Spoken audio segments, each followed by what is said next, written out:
Can I pull a meeting and just say, yep, okay?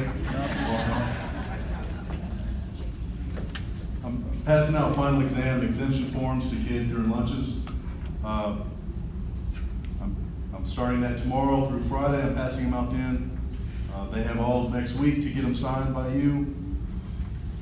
It's really self-explanatory when you get the sheet. If you haven't and you have questions, seen it before, let me know, I'll answer them. I'm not gonna go through it all. They are SAT testing in the 1,000 all this weekend. Please cover your walls. You'll have to be covering your walls and stuff for testing next week anyway.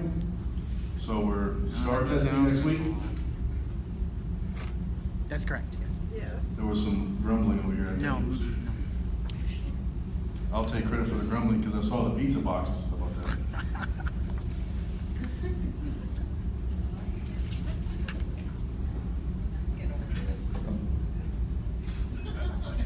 See that cover 4?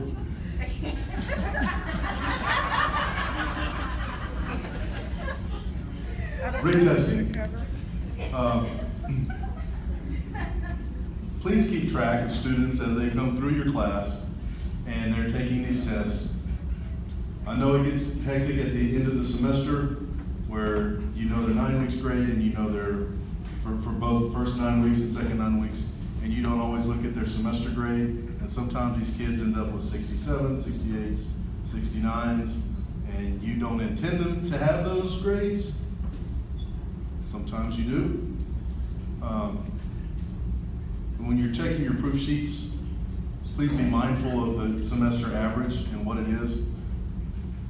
Also, we're going to be talking with co-teachers to go back with those students because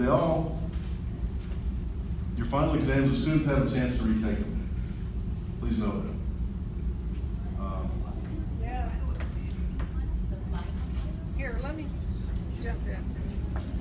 I'm gonna jump in. Okay, in the handbook, if you look, it does not specify any test.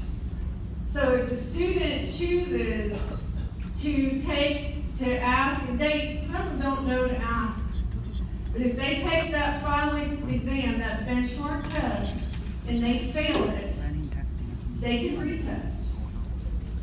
So let me give you an example of some of the things we've been discussing regarding grading and credits and final exams averages. You have a student, we were talking about special ed students in particular, but this really could be any student. You have a student who made 70 first 9 weeks, a 70 the second 9 weeks, and you know the kid is not a good test taker. You know this already. And what are we giving them? A benchmark test where if I looked at the passing rate in anyone's room in this cafeteria, what does the policy say about that? It says you're required to reteach and retest in class. If I really want to look at policy. So what I need you to think about when you're doing proof sheets is if you have one of those students and you know they don't test well and those benchmark tests, you all don't even like them. You argue about questions and you argue about the way something's written or the way it's worded or a math problem on there or two choices that are really close together. Y'all argue. I've been listening to this for years. So when you have one of those students, you know that if they fail that benchmark with a 28, what is that going to do to them? They fail. Now, and I'm not, again, I'm going to say this, I'm being recorded. I'm not telling anyone what grade to give a kid.